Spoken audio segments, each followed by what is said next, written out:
Hello class. अभी तक research में जो भी क्लासेस अपने लिया है वो सबको समझ में आया होगा। अभी अपन नर्सिंग रिसर्च का overview of nursing research process, ठीक है, नर्सिंग रिसर्च प्रोसेस का एक ओवरव्यू समझने के लिए अपन कोशिश कर लेता हूँ।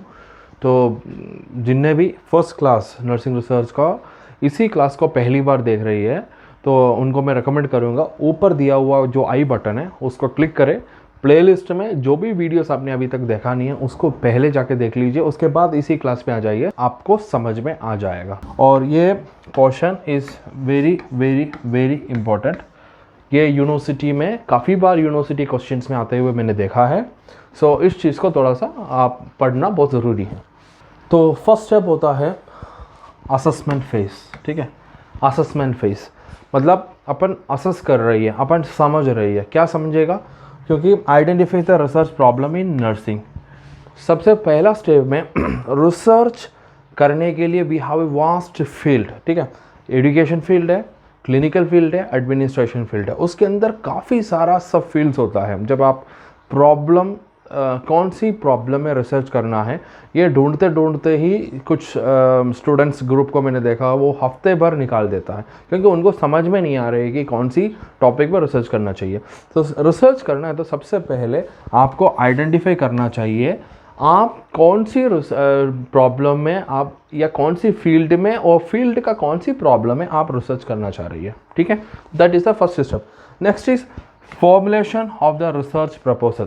उसके एक रिसर्च प्रपोजल उसको बनाना पड़ेगा। मैं क्या कर, ये क्या फील्ड है, इस फील्ड में आप करने से क्या होगा, इस तरीके से एक प्रपोजल आपको बनाना पड़ेगा। आपका इससे क्या फ़ायदा होगा, मतलब एक लेमन लैंग्वेज जो आपको लिख के उसको समझना पड़ेगा, ठीक है। तो आपको राइटिंग में पूरा टीम मेंबर्स को या आपका रिसर्च गाइड को दिखाना पड़ेगा। तो इस चीज़ को रिसर्च प्रपोजल नॉर्मली क्या होता है, 4-5 रिसर्च प्रपोजल्स होता है। उसके अंदर 5 स्टेटमेंट लिखेगा, उसके अंदर रिसर्च प्रपोजल पूरा लिख के आपका गाइड को दे देंगे। उसमें से 5 में से गाइड सेलेक्ट करेंगे, फिजिबिलिटी, कॉस्ट इफेक्टिवनेस, इन सब देखते हुए गाइड सेलेक्ट करेंगे। चलो इसमें से सबसे ये 5 में से एक टॉपिक अपन कर लेंगे करके, ठीक है। ये नॉर्मली होता है। Next is define the concept and variables. Define the concept, इससे कंसेप्ट को डिफाइन करना पड़ेगा उसके ये रिसर्च प्रपोजल के बाद। उसके बाद वेरिएबल्स। वेरिएबल्स एक बहुत इंपॉर्टेंट शब्द है, that is a main topic which आगे क्लासेस में आ जाएगा। One which varies, valuable values होता है, वन विच वेरीज। उसके अंदर भी 2 डिवीजन होता है, independent variable and dependent variable, ठीक है। ये बहुत लंबी क्लास के लिए है, तो मैं आगे का जो रिसर्च है उसके अंदर वेरिएबल्स के बारे में बहुत एक्सप्लेन करेंगे। अभी अपने को देखना है ओवरव्यू ऑफ रिसर्च प्रॉब्लम, ठीक है। तो इसके अंदर से वेरिएबल्स को अपने को डिफाइन करना पड़ेगा, क्या है वेरिएबल्स, ठीक है। ये क्लियर हो गया। Next slide, diagnosis phase.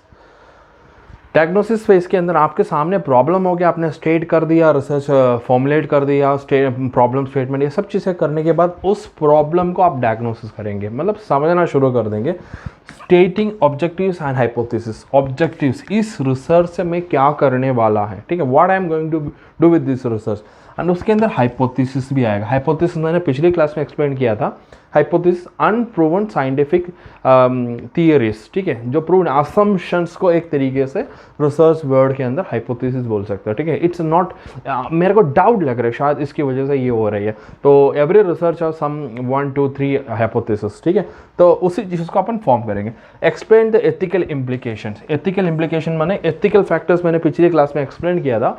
कोई एथिकल फैक्टर्स है क्या, किसी को चोट पहुंच रहेगा, ये पॉजिटिव रिसर्च है, नेगेटिव रिसर्च है, आपने एथिक्स टच करके, मतलब एथिक्स प्रॉब्लम क्रिएट करना, कोई भी कंसेप्ट इसके अंदर है क्या, इसको अपन चेक करेंगे, ठीक है। Next is review the literature. ये एक मेन टॉपिक है। नेक्स्ट एक आध क्लास के बाद रिव्यू ऑफ लिटरेचर आएगा। तो रिव्यू माने जाके चेक करना, ठीक है। हम चेक करेंगे लिटरेचर। इसका सिंपल कंसेप्ट इतना ही है, आप जो रिसर्च करने वाला है उसी के टॉपिक से मिलते जुलते कुछ आपको स्टडीज़ को निकालना पड़ेगा। आपका लाइब्रेरी से या नेट से निकाल के आप उसको चेक करेंगे कि उनने किस तरीके से इस रिसर्च को किया था, उसके अंदर क्या क्या प्रॉब्लम्स आया था। तो ये सब चीज़ें रिव्यू करेंगे, मतलब आप स्टडी करेंगे उस चीज़ को, ठीक है। तब आपको समझ में आ जाएगा आपका स्टडी किस एंगल पे लेके जाना है, ठीक है। तो अगर आप जब चेक करेंगे उसके अंदर सेम स्टडी अगर रिव्यूज़ में मिल रही है तो आपका रिसर्च टाइम मनी सब बेकार हो जाएगा ना। तो आपको रिसर्च रिव्यू ऑफ लिटरेचर देखेंगे तो उस हिसाब से आपको स्टडीज़ को एंगल को मोड़ सकता है, ठीक है। Next is identifying the theory, assumption and limitation. इस थियरी में इस रिसर्च में कौन सी थियरी इसके अंदर इम्प्लीमेंट करना चाहिए, कौन सी थियरी के बेसिस में इसको चलाना चाहिए, और इस स्टडी के असम्पशंस क्या है, क्या असम्पशंस में करेंगे। नेक्स्ट ये स्टडी का लिमिटेशंस क्या है, लिमिटेशंस ऑफ द स्टडी। इस स्टडी में, हर स्टडी में कुछ लिमिटेशंस रहता है, ठीक है। इन स्टडी का क्या लिमिटेशंस है इसको भी समझना चाहिए, ठीक है। ये सब चीज़ें, ये theory, assumptions, limitations of the study, ये बड़ी बड़ी टॉपिक्स हैं। सो इस चीज़ को आगे जैसे limitations of the study, assumption of the study, ये सब चीज़ें आता रहेंगे तब मैं एक्सप्लेन करूँगा। जब पूरी, तभी तो मैं बोल रहा हूँ कनेक्टेड होता है ये आपस में। जब पूरी रिसर्च स्टडी करेंगे तो पूरी कंसेप्ट आपका क्लियर हो जाएगा, ठीक है। आप मैं पूरे क्लासेस लेके दे देंगे, आप कंटिन्यूस यूट्यूब में बने रहे, पूरे नर्सिंग रिसर्च में कंप्लीट करके आपको दे देंगे। नेक्स्ट फेज होता है प्लानिंग फेज। प्लानिंग फेज के अंदर आप प्लान कर रही है ये स्टडी कैसे करेंगे, कहाँ करेंगे, ये सब चीज़ के बारे में करेंगे। रिसर्च डिज़ाइन, ठीक है। रिसर्च डिज़ाइन एक अच्छा टॉपिक है। एग्ज़ाम्स में research design, different type of research design ये आता ही है। मैंने 80% क्वेश्चन जो देखा है रिसर्च डिज़ाइन से, 80% एग्जाम्स के जो क्वेश्चन पेपर देखा है उसके अंदर से रिसर्च डिज़ाइन के बारे में हमेशा क्वेश्चन आया हुआ है। तो ये भी एक बड़ा टॉपिक है, उसको आगे अपन इसको भी पढ़ेंगे। तो describing the research design, research design क्या है इसको डिस्क्राइब करना पड़ेगा। उसके अंदर क्या मेथडोलॉजी यूज़ करेंगे, ये भी बहुत बड़ा टॉपिक है, इसको भी अपन पढ़ेंगे आगे। तो इसके अंदर describe the research methodology, obtain informed consent. मैंने आपको पहले एथिकल कंसेप्ट के अंदर आ गया, इन्फॉर्म्ड कंसेंट, रिटर्न कंसेंट आपको लेना चाहिए, क्योंकि आपका जो सब्जेक्ट है, हु इज़ द सब्जेक्ट, आप किसी व्यक्ति के ऊपर स्टडी कर रहे हैं, किसी व्यक्ति से जानकारी ले रही है, that is none of the subject of the study. उनसे आपका consent, permission to conduct the study लेना चाहिए, ठीक है, द सब्जेक्ट्स, ठीक है। तो ये हो गया informed consent. Next is conducting the pilot study. Pilot study भी बहुत इंपॉर्टेंट टॉपिक है, पायलट स्टडी भी अपन आगे पढ़ेंगे। तो पायलट स्टडी को एक सिंपल शब्द में बता दिया, rehearsal of the main study is known as pilot study, ठीक है। सो इसका मतलब होता है अपन अगर कोई फंक्शन में कपड़ा पहनना चाहता है तो ऐसे तो नहीं है दुकान से लेके सीधा कपड़ा उसी फंक्शन में पहन रही है, तो आप ट्रायल रूम में जाके एक बार पहन के देखेंगे कि ये फिट हो रही है या नहीं हो रहा है। अगर फिट नहीं हो रही है उस हिसाब से अगला साइज या कम साइज आप ले लेंगे। तो pilot study is also the trial run of the main study, ठीक है।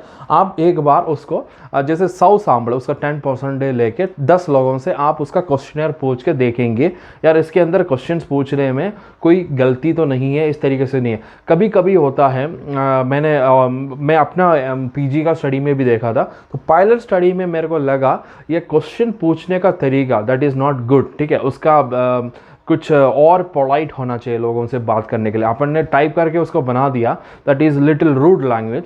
सो मैंने पायलट स्टडी में मैं जब लोगों से पूछना शुरू किया तो मेरे को भी खुद लगा या that is a rude language which I am asking the questions, ठीक है। तो मेरे को और पोलाइट होना चाहिए, तो मैंने सेंटेंसेस का फ्रेमिंग और मैंने चेंज किया था और पोलाइट हो गया, ठीक है। तो करेक्शन करने के लिए पायलट स्टडी में अपने को मिल जाएगा। तो इसका डिफाइन अगर कोई सिंबल करना है, pilot study is the rehearsal of the main study, ठीक है। Next is planning to communicate the research, ठीक है। Planning to communicate the finding of the research, ठीक है। आपका जो रिसर्च फाइंडिंग्स है, कंक्लूजन है, वो किस तरीके से आप लोगों से कम्युनिकेट करना चाह रहे हैं उसको भी पहले से अपन प्लान करके रखेंगे। क्लियर है अभी तक? नेक्स्ट इज इम्प्लीमेंटेशन फेज, ठीक है। आपने अभी तक जो भी प्लान किया, आपने पायलट स्टडी करके आपने हर चीज़ से प्लान किया, उस हिसाब से आप actual data, master data collect करने के लिए आप निकलेगा। आपने टूल्स बनाया, रिसर्च मेथडोलॉजी है आपके पास, you have done your pilot study, सब चीज़ें करके ट्रायल एंड एरर में आपने करके उसको रिफाइन कर दिया। उस हिसाब से उसी टूल से आप अपनी डेटा कलेक्ट करेंगे, ठीक है। That is known as implementation phase. इधर डेटा कलेक्ट करने वाले फेज होता है, ठीक है। Next is the final stage of your research, that is evaluation phase, ठीक है। इवैल्यूएट करना, आप अपनी डेटा को, आपका डेटा माने आप अपने टूल्स है, लोगों से जो पूछा गया उससे डेटा मिला है, उसको एनालिसिस करेंगे। There are some formulas which we use for analysis and interpreting. उससे अपन एक हाइपोथेसिस को चेक करेंगे, इंटरप्रेट करेंगे, देन कम्युनिकेट द फाइंडिंग्स। जब आपको फाइनली इंटरप्रेट करेंगे तो you will get an answer for your question. उसको जैसे हमने पिछले फेज में हमने प्लान किया, हमें कैसे कम्युनिकेट करना चाहिए, ठीक है। तो उस हिसाब से आपका स्टडीज़ को कम्युनिकेट करेंगे। किसको करेंगे? आप जो भी आपका प्लानिंग था उस हिसाब से आप कम्युनिकेट करेंगे, ठीक है। सो ये जब कम्युनिकेट करेंगे तो उधर आपका रिसर्च कंप्लीट हो जाएगा, ठीक है।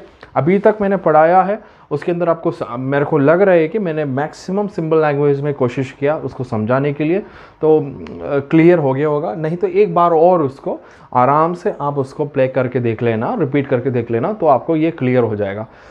अगर जैसे मैंने शुरुआत में बताया था, इस वीडियो एकदम से बीच में आके फर्स्ट रिसर्च क्लासेस का फर्स्ट वीडियो इसी को देख रहे तो समझ में आने के लिए थोड़ा सा दिक्कत आएगा, क्योंकि इस कंटिन्यूटी बनना चाहिए। फर्स्ट क्लास देखो, सेकंड क्लास देखो, थर्ड क्लास देखो, फोर्थ क्लास देखो, ठीक है। प्लेलिस्ट में अभी ऊपर दिया हुआ आई बटन में पूरा प्लेलिस्ट है, उसके अंदर जो प्लेलिस्ट का 1 2 3 वाला उसी में ही देखता जाओ तो पूरी रिसर्च कंसेप्ट क्लियर हो जाएगा, ठीक है। आपने अगर चैनल सब्सक्राइब नहीं किया, चैनल सब्सक्राइब करें, आपके नर्सिंग फ्रेंड्स को शेयर करें, ताकि जब व्यूवर्स और सब्सक्रिप्शन बढ़ता रहता है हमें भी मोटिवेशन मिल जाता है कि और भी टॉपिक्स और भी सब्जेक्ट्स में अपन क्लासेस लेने के लिए, ठीक है। सो आप शेयर करें। तो may God bless you all. जय हिंद।